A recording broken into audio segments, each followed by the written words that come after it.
বাঁচান, আমার পরিবারটা নিঃস্ব করে দেওয়ার জন্য তারা প্রতিযোগিতায় নেমেছে। আমি জনগণের কাছে বলতেছি যে আপনারা আমাকে ক্ষমা করে দেন, আমার 2টা বাচ্চা নিয়ে আমি সুখে থাকতে চাই। আর আপনারা যদি আমাকে যদি ক্ষমা না করেন, আমি আমার পুরো পরিবার নিয়ে আমি বিষকে মারা যাবো। মাথার চুল নেড়া করে কি কেউ আসে না বলেন? এগুলো কি আপনি ভাইরাল হওয়ার জন্য? না, আপনি আমার প্রশ্নের উত্তরটা দেন। আপনি একজন নারী, না শুনেন, আপনি একজন নারী, নারী শোভা কি কোন নারী কি চুল চেষে কি আসে নাই বলেন? নারীর চুল আপনি দিন শেষে আপনি নারী না? আপনি আমার প্রশ্নের উত্তর দেন।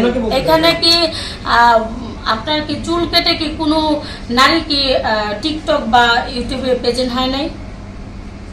আমার জানা মতে দেখি নাই। জানা আমি আপনারে দেখাইতে পারবো অনেক অনেক। আপনি কি তাদের মতো একজন হতে চাচ্ছেন? আমি যদি ধরেন তাই, তাহলে যে তারা যে কমপ্লেইনটা করেছে, তাহলে আপনার দৃষ্টিকোণে তারা কি ভুল করেছে না রাইট করেছে? এখন এটা যখন জনগণের চোখে খারাপ লেগেছে, অবশ্যই তারা এটা ঠিক বলছে যে আমার ভুল হয়েছে। তো আমার ভুল হয়েছে, আমি সবার কাছে, দেশবাসী সবার কাছে ক্ষমা চাই। আপনি আপনার ভুল বুঝতে পেরেছেন যে আপনি ছেলেমেয়েদেরকে নিয়ে যে ভিডিওগুলো করেছেন, জি, সেই ভিডিওটা আসলেই করা ঠিক হয়নি বা আপনার ভুল হয়েছে, এই বিষয়গুলো কি আপনি বুঝতে পেরেছেন? জি। আচ্ছা, এখন এই বিষয় নিয়ে যারা ওই যে আপনার নামে অভিযোগ করছে তাদেরকে আপনি কি বলবেন? প্লাস জনগণ যারা দর্শক আছে সোশ্যাল মিডিয়াতে, আপনি অ্যাক্টিভ, অনেক মানুষ আপনাকে দেখে, ফলো করে, তাদেরকে কি বলবেন?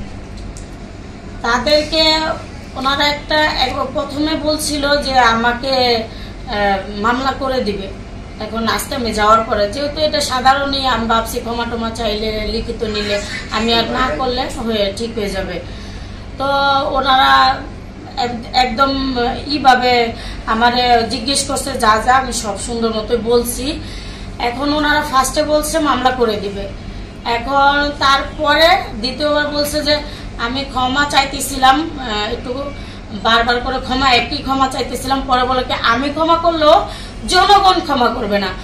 তো আমি জনগণের কাছে বলতেছি যে আপনারা আমাকে ক্ষমা করে দেন, আমার 2টা বাচ্চা নিয়ে আমি সুখে থাকতে চাই। আর আপনারা যদি আমাকে যদি ক্ষমা না করেন, আমি আমার পুরো পরিবার নিয়ে আমি বিষকে মারা যাব। আমি আমার পুরো পরিবার নিয়ে আমি মারা যাব। কারণ আমার ছেলে, এই 12 বছরের ছেলে বলতেছে, আম্মু চলো আমরা বিষ খাই সবাই। আমার ছেলেকে নিয়ে আসছি, কিন্তু আমার ছেলে পর্যন্ত এটা বলতেছে যে আমি জানি না এগুলো কিভাবে কি করতেছে, কারা করতেছে, কিন্তু এইভাবে আমার উপর অত্যাচার আমি আর মানতে পারতেছি না। যে কোনো মুহূর্তে শুনতে পারেন আপনারা যে কিরিমাপার পুরা পরিবার শেষ। আর আমরা তো একজনকে সন্দেহ করতেছি, যদি এই সন্দেহ আমরা ডায়েরিতে তাদের নাম লিখে যাব, ডায়েরিতে নাম লিখে যাব, তাদের সুস্থ বিচার যেন খালি এই বাংলাদেশের মানুষ না, পুরো বিশ্বের মানুষের কাছে অনুরোধ। একের পর এক আমার কমপ্লেইন বের করতেছে, আমার পড়েছে কোনো পেঁচাল নাই, পেঁচাল কোনো জিনিস নাই, একের পর এক টর্চার হচ্ছে। এগুলো আমার এক ধরনের মানসিক টর্চার। আমি 3 দিন যাবত খাবার খাই না, 3-4 দিন হয়ে গেছে আমি কোনো খাবার খাই না। আমার ঘরের মানুষ, আমি ডায়াবেটিসের রোগী, আমি এখন পর্যন্ত ইনজেকশন কোনো কিছু 3 দিন হলে নিতেছি না। আমি পাগলের মতো বনবাসে করতেছি। আমি বলবো আমরা যদি মারা যাই, তাহলে আমরা ডায়েরিতে নাম লিখে যাবো কয়েকজনের।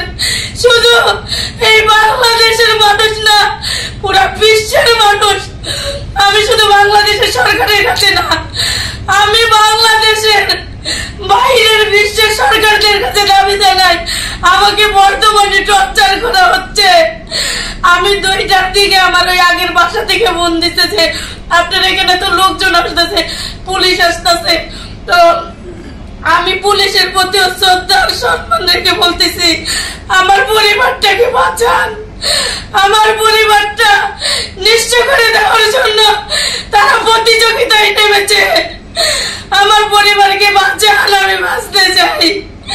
শুধু তারা এমন ভাবে কাজ করতেছে, বাচ্চার কথা। এখন আমি পার্লার নষ্ট করে দিয়েছি, পার্লার সব ভেঙে চুরে সব শেষ করে